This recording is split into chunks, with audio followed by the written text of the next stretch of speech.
Have you ever sat in silence waiting for someone to change your life?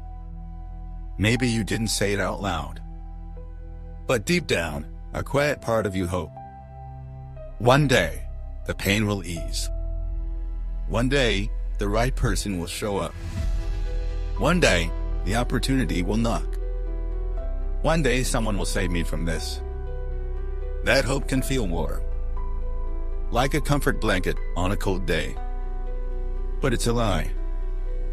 A beautiful, paralyzing lie. And if you're willing to hear the truth, really hear it, it will sting at first. But then, it will set you free. Because here it is. No one is coming to save you. Not your partner. Not your parents. Not your friends. Not your boss. Not the government. Not fate. Not even the universe. You were conditioned to wait. Since childhood, you were rewarded for waiting. Raise your hand, wait to be picked. Do well, wait to be praised.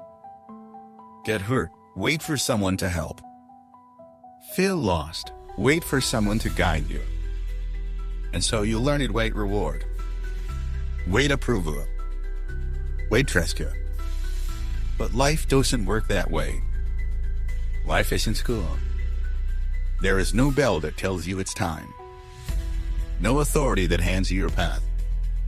No moment where someone appears with all the answers. The longer you wait, the heavier the silence becomes. Life rewards action, not hope. This is one of the most stoic truths of all time. Life responds not to how badly you want something, but to what you do consistently.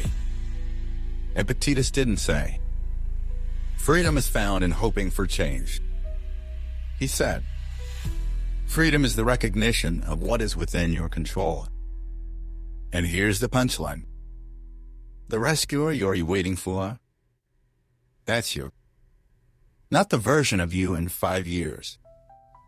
Not the version of you once you have it all together. The version of you that decides I move forward, now even without certainty. The illusion of the rescue keeps you passive. Tell me if this sounds familiar. He'll start the business once I save more money.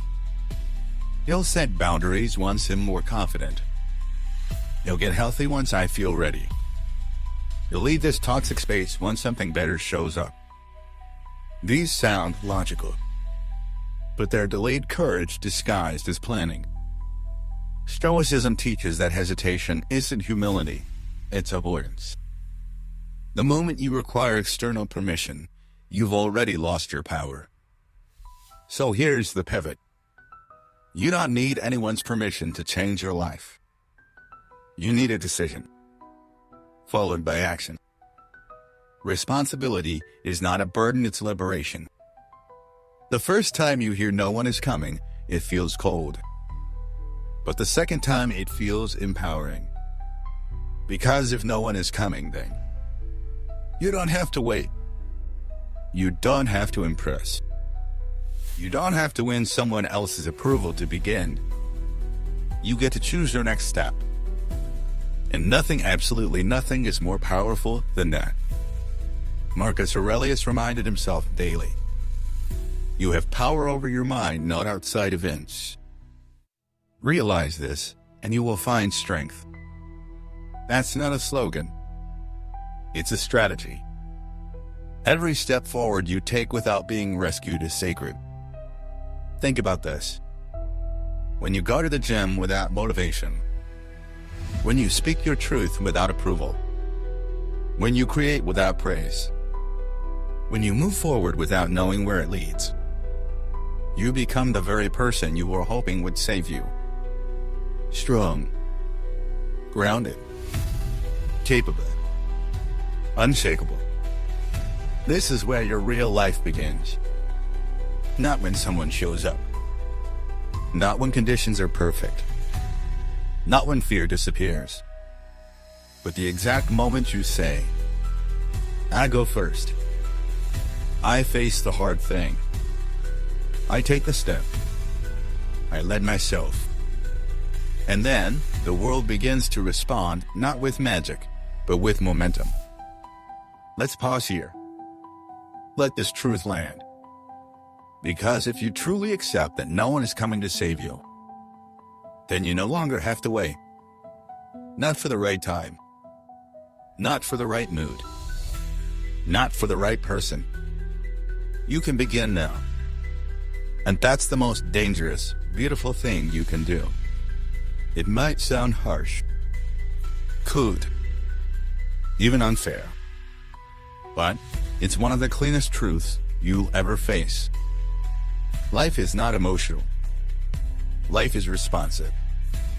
It doesn't react to how much pain you feel. It doesn't pause because you're overwhelmed. It doesn't slow down when your heart breaks.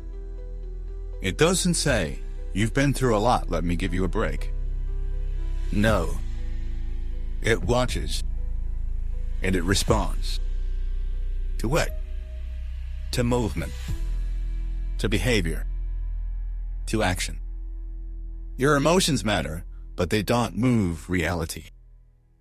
You can be sad about your job, your health, your relationship for years. But unless you act, nothing will change. And here's the bitter pill. Life doesn't reward emotional intensity. It rewards behavioral consistency. The universe doesn't grant you results because you're suffering. It responds when you make a decision and follow through. Not once, but again and again. Especially when you don't feel like it. That's what separates the grounded from the drifting. The builders from the wishers. Your feelings are real, but they aren't final. Feeling tired? Valid. Feeling anxious? Of course. Feeling lost? Human. But none of those are reasons to stop moving. Marcus Aurelius wrote, "You don't have to turn this into something. It doesn't have to upset you." And here's what that means. You can have emotions without making them the center of your identity. You can say, "I feel fear and I act anyway. I feel sad, but I still show up. I feel stuck, but I take one step forward." That's not emotional suppression. That's emotional strength. Your emotions are signals, not commands. They don't always tell you the truth. They tell you where to look. But it's your actions that tell the world who you are. Feeling like a writer doesn't make you a writer. Writing makes you one. Feeling like a good partner doesn't build the relationship. Showing up does. Feeling like a leader doesn't change a team. Leading in hard moments does. The world doesn't respond to your intentions. It responds to your follow Midas through. Emotion is energy. Action is transformation.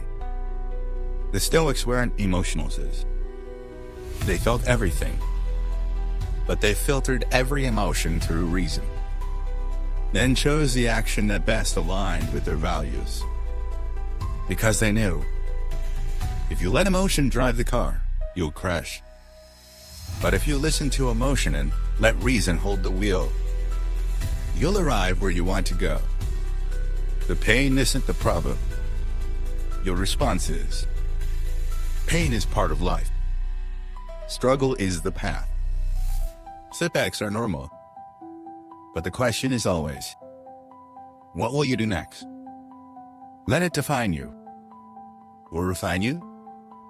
Collapse? Or rise? Blame? Or build?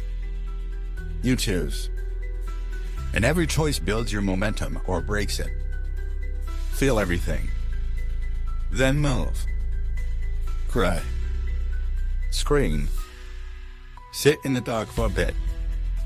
Then, wash your face. Take a deep breath. Open the window. And do one small thing that pulls you forward. Make the call. Send the email. Drink the water. Start the walk. Finish the page. Because motion beats emotion every time. Not because it feels better, but because it creates evidence. Evidence that you are no longer a prisoner of your feelings. You are their witness, their teacher, their leader. The world doesn't ask you to feel ready. It asks you to move anyway. And when you do, when you act from alignment instead of impulse, life notices. Doors open. Opportunities arrive. People respect your presence. Your body heals faster. Your mind grows clearer. Because action rewires everything. Your belief, your momentum, your energy. So here's the challenge. Next time you feel overwhelmed, ask, what would a stronger version of me do next? What's one thing I can do right now even if I don't feel like it? Am I delaying action because I'm waiting for a feeling that may never come? Then do that thing. Not to prove anything to the world, but to prove something to yourself. That your emotions matter, but they don't run your life. If this message moved you, share it with someone who's stuck waiting for motivation. Remind them you don't need to feel ready. You just need to move. Read that title again. Your life is your fault. It sounds brutal, doesn't it? Unfair. Confrontational. Even a little cruel. But let's look deeper. Because once you strip away the ego, the defensiveness, and the stories you've been told, you'll see this truth not as an attack, but as your way out. Because if your life is your fault, then your life is also your opportunity. Blame is comfortable, but it makes you weak. It's easy to point fingers. My parents didn't teach me. My ex ruined my confidence. The system is broken. No one gave me a chance. They hurt me. They lied. They left. And maybe you're right. But even if you're 100% right, blame doesn't move you forward. Stoicism doesn't ask you to deny what happened. It asks you to focus on what happens next. Epictetus said, "We are disturbed not by what happens to us, but by our thoughts about what happens." What happened was real. But what you do now adds yours. Responsibility, blame. Here's where most people get stuck. They think it's your fault means you deserve the pain. You caused the betrayal. You were asking for it. You could have avoided it. But that's not the Stoic way. To say, my life is my fault, doesn't mean you caused everything. It means you are now responsible for your response to everything. You're in charge of the next step. You're in charge of your healing. You're in charge of your attitude, your focus, your momentum. And that is not a burden. It's a key. Because it means you don't have to wait for them to change. You don't have to wait for the past to be different. You can move now. Until you own it, you can't change it. Think of someone who complains endlessly. My job sucks. My friends don't show up. My body's falling apart. Life is unfair. And yet, they refuse to do anything differently. Why? Because deep down, they still believe someone else is responsible. So they stay stuck. Because they gave away the power to act. But you're choosing a different path. You're saying, I didn't cause all of this, but it's mine now, and I will shape it. That mindset, it separates the passive from the powerful. Ownership is painful at first, but liberating forever. The moment you say, I'm responsible for my patterns. I allowed this to continue. I ignored the signs. I stayed when I should have walked. I lied to myself about what I wanted. Yes, it stings. But it also puts the steering wheel back in your hands. And from there, you can course correct. Rebuild. Say no. Say yes. Say never again. The strongest people don't blame. They build. They don't dwell on what went wrong. They extract the lesson. They don't collapse over unfairness. They rise anyway. They don't need a perfect past. They just need a present decision. That's what makes them magnetic. They radiate ownership. They act without needing permission. They become the source of their own peace. Ask yourself, what am I still blaming? Who am I waiting on to change so I can feel free? What part of my life have I surrendered to resentment? What story am I telling that keeps me stuck in victimhood? Then ask, what would it look like to take full responsibility for this, not to punish myself, but to liberate myself? That's where everything shifts. Because here's the truth, if it's your fault, then it's also your future. You're no longer trapped in someone else's story. You're not at the mercy of your past. You're not defined by what they did or didn't do. You are sovereign now. That means you can rewrite the script. You can exit the loop. You can stop leaking energy into blame and start pouring it into becoming. It's not easy, but it's clear. In clarity, that's the beginning of peace.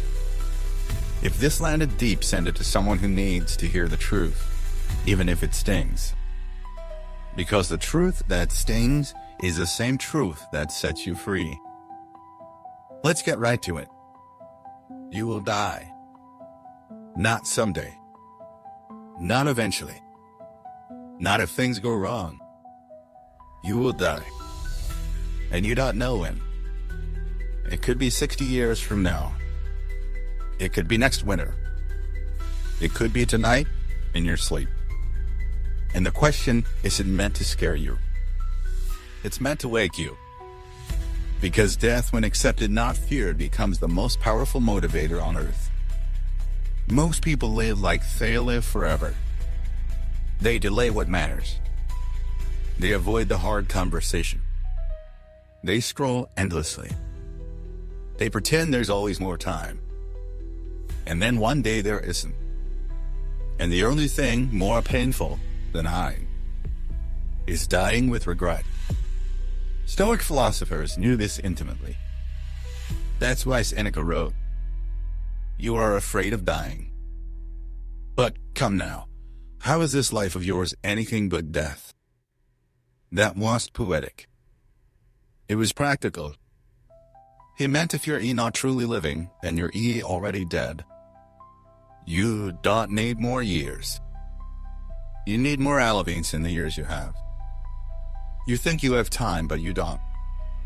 How many days have you spent overthinking texts, replaying arguments, waiting for the right moment to start, numbing yourself with comfort, content, and silent dissatisfaction? How many moments have you lived half-minus present, as if your real life hasn't started yet? The Stoics called this the great illusion. We think life begins later, when we have more money, more clarity, more confidence, more time. But life is always happening right now. And it's always slipping through your hands. Let death become your lens, not your fear. Epictetus said, "I cannot escape death, but at least I can escape the fear of it." That's power. Because when you stop fearing death, you stop fearing failure. You stop fearing what people think. You stop fearing the unknown. And then, you begin. You take the trip. Make the call. Start the work. Say what you need to say. Drop the fake relationships. Take responsibility for your potential. Not recklessly, but urgently. What if you live like you had 1 year left? Not in a fantasy, but for real. Would you still be with that person? Would you still be in that job? Would you keep waiting for motivation? Would you keep pretending not to care? Would you still spend 3 hours a day watching other people live while you slowly disappear into the background of your own story? Or would you wake up? Would you begin clumsily, imperfectly, finally? Death gives everything meaning. That walk in the sun matters more when you know there are only so many left. That hug from your mother feels sacred when you remember she won't always be here. That small project you've been scared to start suddenly becomes a legacy when you remember this could be the work you leave behind. We don't fear death because we love life too much. We fear death because we live too little. But you're waking up now.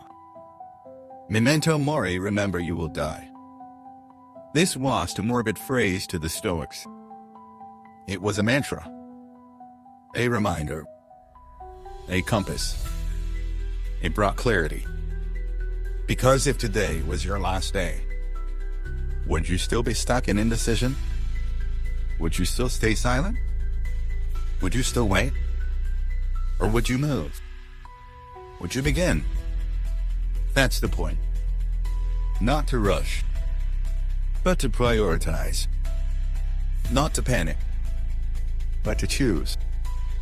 What death gives you life cannot. Death gives urgency, focus, honesty. It asks you what actually matters. What's worth your attention, your love, your time. And everything that doesn't pass that test, let it go. People who drain you.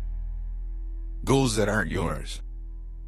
Paths you're only on because you were too afraid to start over. Let them go. Because your time is not infinite, but your courage can be. Let today be your wake minus up call. You've waited long enough. You've overthought enough. You've let fear rent space in your heart for long enough. Now you move. You start. Not someday. Today. Write the page. Make the change. Say the truth. Show the love. Walk into your real life before it's too late. If this message woke something up inside you, don't sit on it. Send it to someone you dare regret not telling the truth to. And ask yourself, if not now, when? Let's begin with a warning. Comfort doesn't feel like death, but it functions like it. It whispers, you're fine. Relax. Stay where it's warm. You've earned this. And so you do. You snooze the alarm. You scroll another hour. You wait another week. You say, tomorrow again. And all the while, your potential atrophies. Your clarity dims. Your urgency dissolves. You're not in danger. But you're not alive either. Comfort is seductive, but it never satisfies. The bed is warm. The food is fast. The distractions are endless. But after a while, something in you starts to ache. A quiet voice says, there has to be more than this. That voice? That's your soul trying to wake you. Because deep down, you weren't made for a life of scrolling, surviving, and settling. You were made to build, to lead, to struggle for something worth struggling for. But comfort numbs that knowing. And in doing so, it steals your future. The Stoics warned us ease makes you soft. Seneca said, we suffer more in imagination than in reality. But modern comfort flips that. We suffer less in reality because we avoid discomfort entirely. But we suffer more in the mind because we know we're hiding from ourselves. And that kind of suffering, it doesn't explode. It leaks into your motivation, your relationships, your identity, until one day you don't recognize yourself because you've traded your edge for ease. Comfort convinces you that movement is danger. Don't go to the gym, you're tired. Don't post that what if people judge. Don't take the leap, you might fail. Don't have the conversation, it'll be awkward. And the problem isn't that you listen once. It's that you start believing it's true. But let's be honest. You're not burned out. You're under challenged. You're not broken. You're bored with your own patterns. You're not stuck. You're stationary by choice. And that realization, it stings. But it's also your way out. You need struggle, not suffering, but stress with purpose. Like a muscle that only grows under resistance. Your mind, your spirit, your confidence only expand through strain. But modern comfort has taught us to equate hard with bad. It's not. Hard is necessary. That difficult conversation? Necessary. That 6 a.m. workout? Necessary. That awkward first step into something new? Necessary. Without friction, there is no fire. Without tension, there is no strength. Growth doesn't feel good in real time, it feels like uncertainty. And comfort will try to rescue you from that discomfort. But if you always listen to it, you will never build resilience. You will never discover your edges. You will never know who you are under pressure. And that's a life of quiet disappointment. But the Stoic path is different. It says, lean in, move forward, train harder, live simpler, get strong. Comfort is not the goal, it's the enemy of progress. It doesn't come with sirens. It comes with soft pillows and subtle excuses. And the longer you stay in it, the more it rewires your nervous system to fear anything that resembles growth. But here's the truth. Every great version of you you've imagined, they don't live in the comfort zone. They live on the other side of discipline, rejection, courage, consistency, purposeful discomfort. Here's what to do now. Identify your comfort loop. Where are you hiding? Where are you numbing? What are you doing because it's easy, not because it's aligned? Pick one habit that interrupts it. A cold shower. A difficult call. A physical workout. A digital detox. A real boundary. Start small. But start. Create a new standard. Hard is good.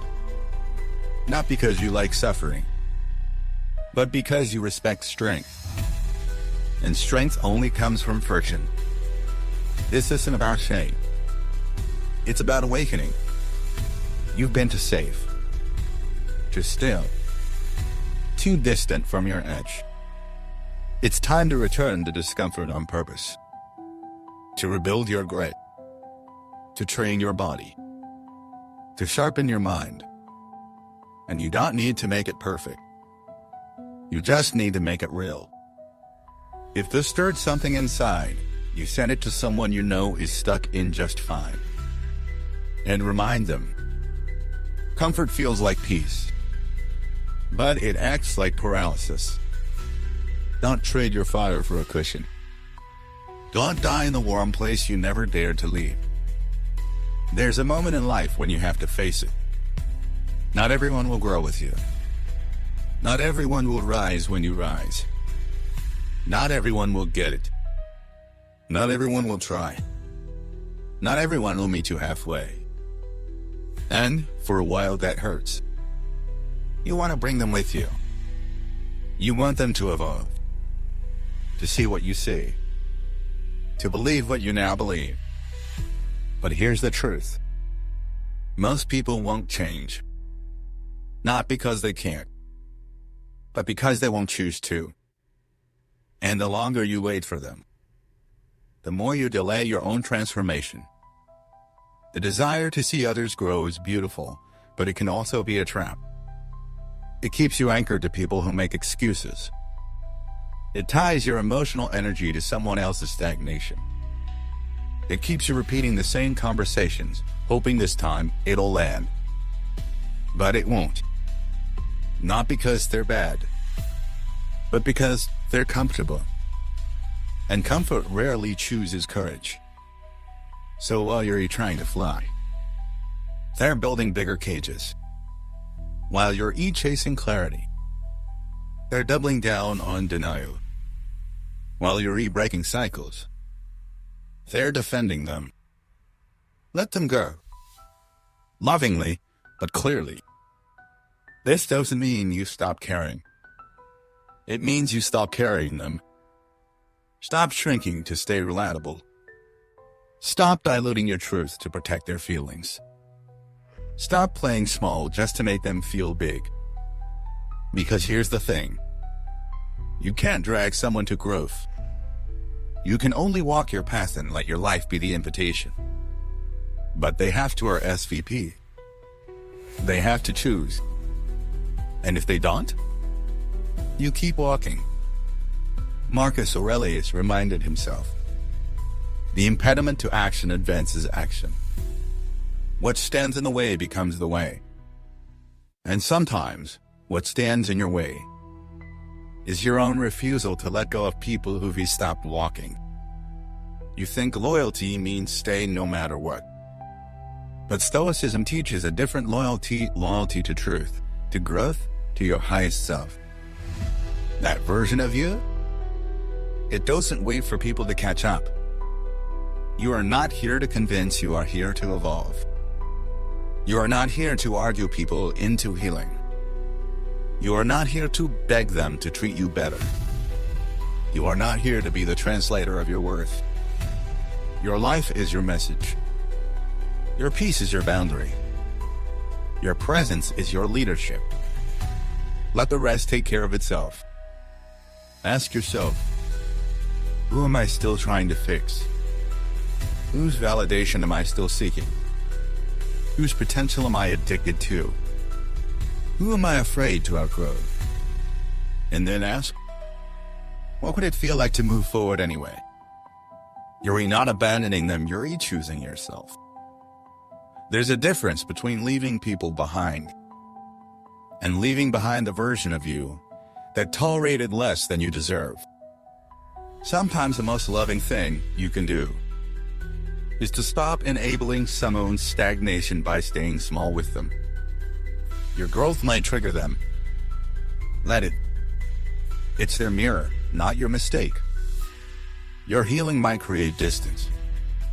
Let it. It's space for truth, not punishment. Your clarity might tend relationships.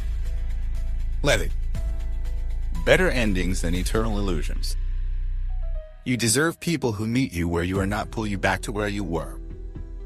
People who match your energy, speak your language, walk their own path, own their growth, take responsibility, don't flinch at truth. These people exist, but you won't find them by waiting in rooms you've outgrown. You find them on the path, by becoming the version of you that no longer tolerates delay, denial, or dysfunction. And then, you attract what aligns. You release what doesn't. No resentment. No guilt. Just clean movement. This is your permission to stop waiting. You've done your part. You've held space. You've shown up. Now it's time to show up for yourself. Stop explaining. Stop justifying. Stop repeating the same lessons to people who we already decided not to learn. Let them live. Let them stay. Let them be. But you move. If this message gave you the nudge you needed, share it with someone who's still carrying what they need to release. And remind them, growth isn't personal. It's necessary. And not everyone will come with you. This one hits hard. Because we all want to believe that someone, somewhere is watching. That they're tracking our effort, our struggle, our slow progress. That maybe, just maybe, someone cares enough to validate our pain. But here's the reality. Nobody cares. And that's the best news you'll hear today. Let's unpack that. Nobody's thinking about you as much as you think they are. We live in a self-centered loop. We imagine that people are judging our every move, remembering every awkward moment, analyzing our flaws. But the truth? They're not. Because they're too busy thinking about themselves. The harsh truth: most people are just trying to survive their own internal chaos. They don't have the bandwidth to obsess over yours. So when you hesitate to post, to speak, to try to start because you're afraid of what people will think, you're wasting your life on ghosts. Nobody's coming to applaud your effort, and that's freedom. You stay consistent for 6 months. You woke up at 5 a.m. every day. You built the thing. You overcame the spiral. And nobody clapped. Good. Because that means your progress is real. It wasn't for attention. It was for evolution. External recognition is addictive. But internal integrity, that's unbreakable. Seneca said, "The reward of a good deed is in having done it." Do it for your own soul, not their applause. You don't need an audience. You need alignment. We're conditioned to seek validation, to share our process, to count likes, to get feedback. But the deeper truth is, you are free when you stop performing, when you work in silence, when you move without needing to be seen, when your commitment is stronger than your craving for recognition. Because in that space, you reclaim your dignity. You stop begging to be noticed and start becoming undeniable. Nobody cares if you fail, so take the risk. This is the irony. You think everyone is watching, waiting for you to slip, judging your every attempt. But most won't even notice.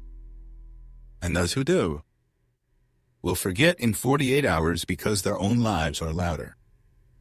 So start the project. Change careers. Move cities. Say the thing. Ask the question. Walk away. Begin again. The worst case scenario is usually just a few awkward moments, followed by an entirely new chapter of your life. This is stoicism. It's emotional liberation. When you stop needing people to care, you stop being controlled by what they might think. And in that space, something magical happens. You become bold, creative, playful, free. You take more risks. You speak with more truth. You show up not as a version of what's acceptable, but as someone fully alive. That's the paradox. When you stop performing for the world finally starts to feel real.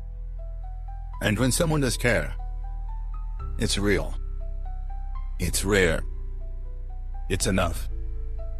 You don't need 1,000 likes. You need one honest mirror. One person who sees you without illusion.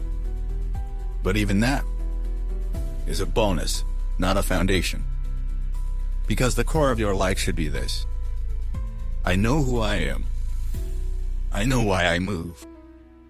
And I don't need a witness to be valid. Nobody's watching. Nobody's keeping score. Nobody cares. So try. Mess up. Begin again. Take up space. Start before you're ready. Speak before you're perfect. Live before it's too late. Because if no one is watching, you're finally free to do it all for you. If this message hit a nerve, share it with someone who's stuck waiting for permission to live. Remind them the silence of others isn't judgment, it's freedom. You wake up heavy. Your body aches even after sleep. You drag through the day. You scroll to escape. You tell yourself, I'm just exhausted. But what if you're not? What if the exhaustion isn't physical, but existential? What if you're not tired because you're doing too much, but because you're doing too little of what actually matters? That's the uncomfortable truth. You're not tired. You're inhaling. Your soul isn't drained from effort, it's drained from emptiness. Think about it. You've worked longer hours than this before. You've endured more stress than this before. You've had less rest and still felt alive. So what's different now? The difference is this isn't connected to anything real. You're busy. But are you fulfilled? You're productive. But are you inspired? You're functioning. But are you awake? The Stoics warned us. It is not death that a man should fear, but never beginning to live. And this dull, disconnected grind.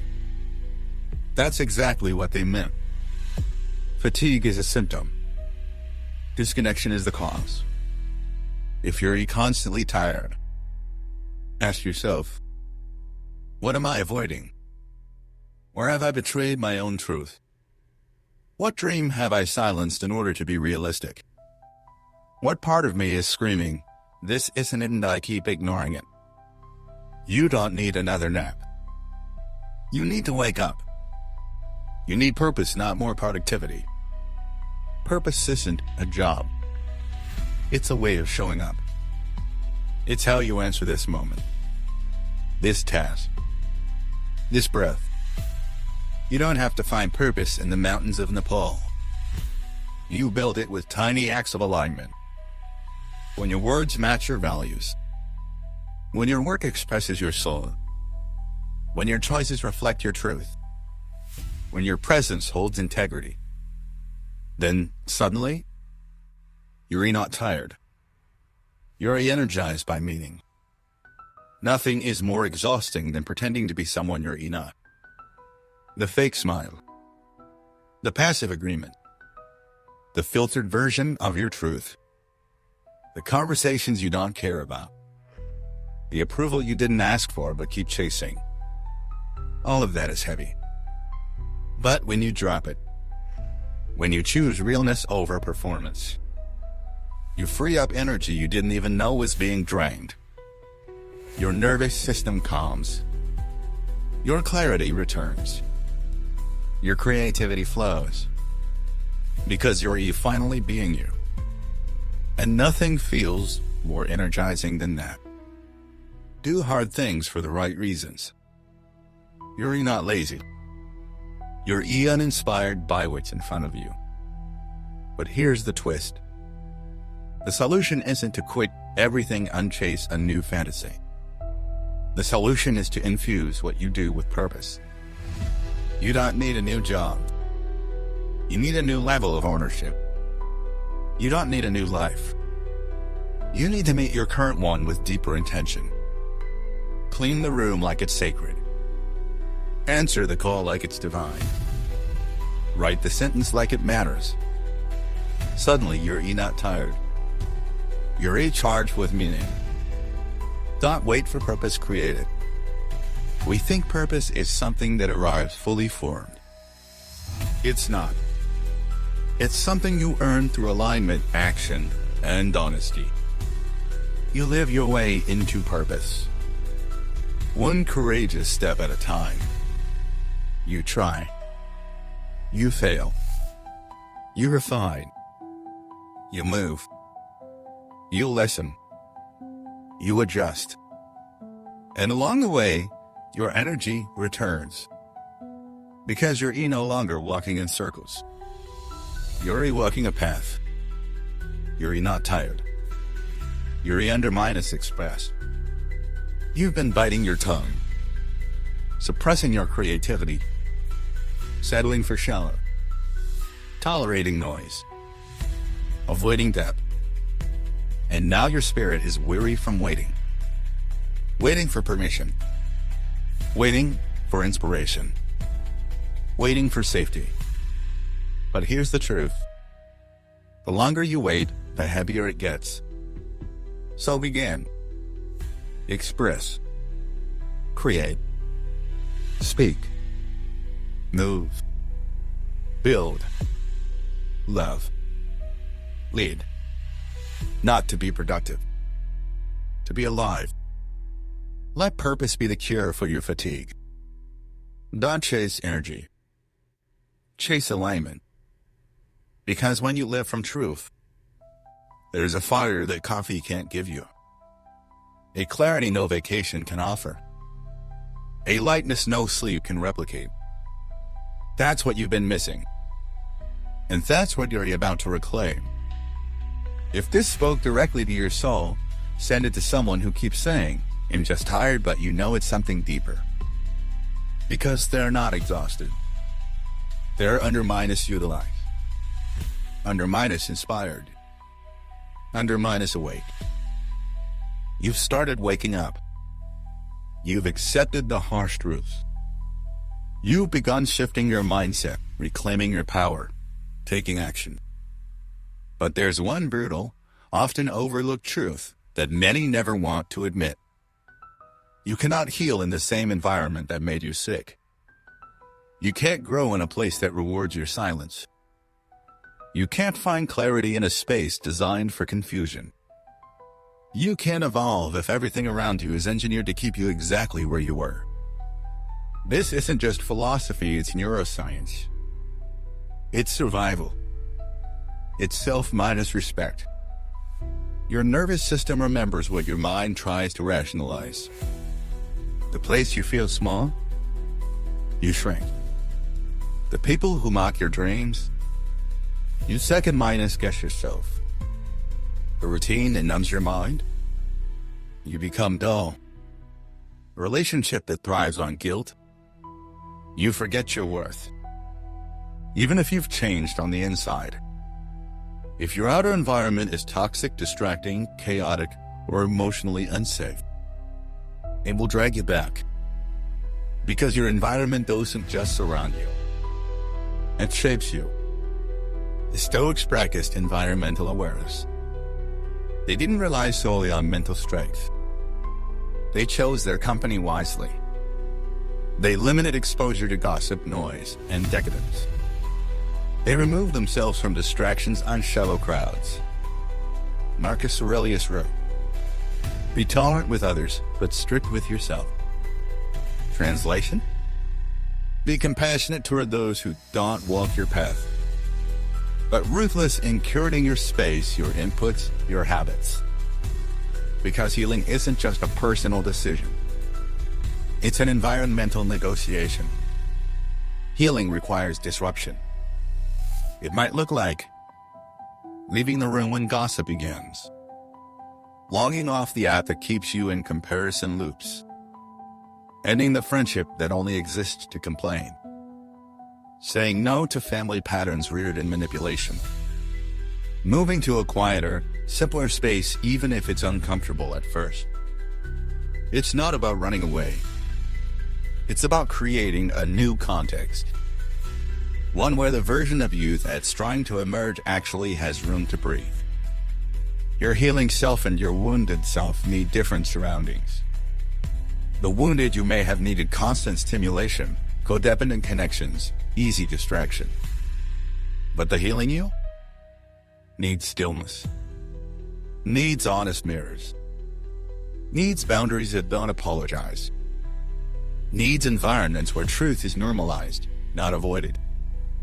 That means some relationships will fade. Some routines will break. Some places will stop feeling like home. That's not loss. That's realignment. Don't confuse comfort with healing. Just because you've learned to survive in chaos doesn't mean you're thriving. Just because you can handle it doesn't mean you should. Healing doesn't always feel good. Sometimes it feels like loneliness, like silence, like awkward space where old things no longer fit and new things haven't arrived yet. But that space, that sacred ground, that's where reinvention lies. Ask yourself what around me is keeping the old version of me alive. Who treats you like you haven't grown? What spaces expect you to shrink? What habits bring you back to numbness? What environments trigger the same cycles? And then ask, what would it look like to choose a setting that supports my next chapter? Not a perfect place, a healthier place. One that says, I see you healing and I make room for it. You don't owe loyalty to the version of your life that broke you. You don't have to keep attending the same conversations, or returning to the same pain, or justifying your shift. Some people will say, you've changed. Let them. Your job isn't to stay familiar. Your job is to become free. And sometimes that means stepping into discomfort, so you can finally breathe without armor. Create your new ecosystem. Fill your space with silence that sharpens, not noise that distracts. Read what stretches your mind. Follow people who challenge you toward growth, not comfort. Build routines that reflect where you're going, not where you've been. Because every environment is either feeding your healing or starving it. And your responsibility is to choose. If this truth cracks something open in you, share it with someone who keeps trying to bloom in the same soil that's been poisoning their roots. And remind them, healing is possible, but not without change, not without space, not without a new environment that finally says, welcome home. Let's drop the mask. You care what people think. Of course you do. We all do. It's built into our biology. Approval once meant survival. To be cast out of the tribe meant death. But today, we're not dying from disconnection. We're dying from self-minus abandonment. Because in trying to please everyone, you forget the one person who matters most. You. And here's the reality you must embrace to finally be free. You will be judged no matter what you do. So why not live in a way that feels honest, strong, and free? Play small, they'll call you lazy. Dream big, they'll say you're arrogant. Stay quiet, they'll say you're weak. Speak up, they'll call you too much. No matter which path you choose, someone will have an opinion. And often it won't be kind, or accurate, or even about you at all. And yet, you've let these imagined voices shape your life. The way you dress, the things you say, the risks you avoid, the version of yourself you present, all filtered through the question, what will they think? But here's the Stoic response. Let them. Epictetus Stoic. If you want to improve, be content to be thought foolish and stupid. Not because you are, but because growth often looks strange to people still living small. So when you evolve, you will be misunderstood. Your silence will be misread. Your boundaries will be judged. Your joy will be resented. Your power will intimidate. Let them feel what they need to feel. Yeah? you stay true. Trying to avoid judgment is a full minus time job with no paycheck. You filter every post. You hesitate before every choice. You water yourself down in every room. You will live old conversations in your head for hours. And still people judge you. So you lose twice. You lose your authenticity. And you never escape their opinion anyway. That's the tragedy. But there's another way. You can stop negotiating your truth and start living out loud. Confidence isn't about being bulletproof, it's about being clear. Clear on who you are. Clear on what you value. Clear on what you don't need to explain anymore. And that kind of clarity, it's magnetic. Because it makes you immune to confusion. Not other people's confusion. Your own. You no longer ask, am I too much? You ask, am I being real? And the answer guides your next step. Not approval. Not permission. Not fear. Truth. Here's what happens when you stop apologizing for being yourself. You become bolder. Your words get sharper. Your boundaries become sacred. Your standards rise. Your circles tighten. Your peace deepens. And your life finally feels like yours. And yes, some people won't like it. Let them. You don't need to be understood to be valid. They don't need to get your path. They don't need to co-minus sign your healing. They don't need to approve of your lifestyle. Their discomfort is not your signal to shrink. Their gossip is not your invitation to conform. Their resistance is not your responsibility to resolve. You're not here to perform. You're here to become. You get one shot at this life. So wear what you want. Say what you mean. Laugh loudly. Walk away quietly. Stand alone when needed. Own your weirdness. Defend your peace. Show up messy. Start imperfectly. Speak your truth even when your voice shakes. Because at the end of the story, it won't matter who misunderstood you. Only whether you stayed true to your own soul. Let them judge. Let them misunderstand. Let them talk. But never let them convince you to abandon your fire. Because this world doesn't need another agreeable, apologetic, half-minus alive version of you. It needs your realness. Your depth. Your courage. Unfiltered. Unapologetic. Unmistakably you. If this message reminded you of your power, send it to someone who's been editing themselves to fit into rooms they've outgrown. And remind them, you will be judged either way. So live free. Live full. Live you. Let's get one thing clear. You will be disciplined. The only question is who will do it. You? Or the world? You either wake yourself up at 6 a.m. or life shakes you awake with a breakdown at 2 p.m. You either control your habits, or your habits start to control your identity. You either train your mind to handle adversity, or you collapse every time reality doesn't match your fantasy. Discipline is not punishment. It's preparation. And if you don't choose it now, life will choose a much harder version for you later. The Stoics believed in self-minus mastery over comfort.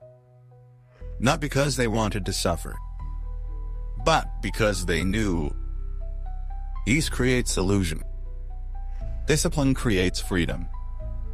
Seneca once said, "No man is more unhappy than he who never faces adversity, for he is not permitted to prove himself."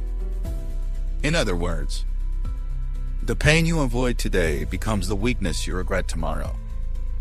But the pain you embrace, That becomes your strength, your clarity, your edge. Discipline is doing what is necessary, especially when you don't feel like it. You're not always going to feel motivated. You're not always going to feel aligned. You're not always going to be inspired. That's why discipline matters. Because it says, I act based on principle, not mood. I move based on values, not vibes. I train, I write. I show up because that's who I decided to be. If you don't discipline your time, someone else will. Your boss, your phone, your inbox, your distractions, your addictions, your old identity. And suddenly you will look up and realize your days are no longer yours. Not because you're weak, but because you never said, this is what matters. And this is how I protect it. Discipline is how you take your life back. Not in theory, in structure. Discipline gives your potential a container. Without it, your energy leaks. Your goals scatter. Your focus blurs. Your identity weakens. But with it, you build momentum. You keep promises to yourself. You create trust in your own word. You move even when it's hard, especially then.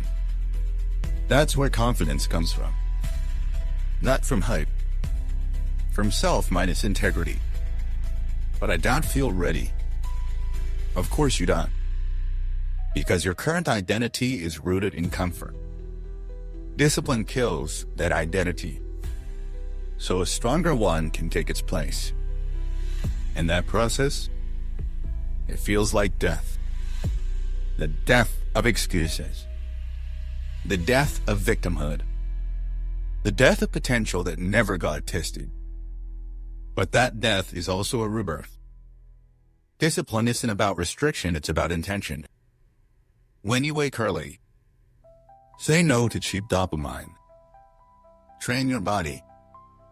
Declare your space. Lock your time. Protect your peace. You're not being rigid. You're being clear. You're saying, I know what matters. And I'm willing to do what's hard, so I don't have to live what's harder. Because you know it's harder than discipline? Regret, guilt, confusion, low energy, feeling like your life isn't your own. You want freedom? Train for it. Train your mind to focus. Train your tongue to speak truth. Train your emotions to pause. Train your body to show up anyway. Train your soul to stay grounded under pressure. And do it without applause. Without hype.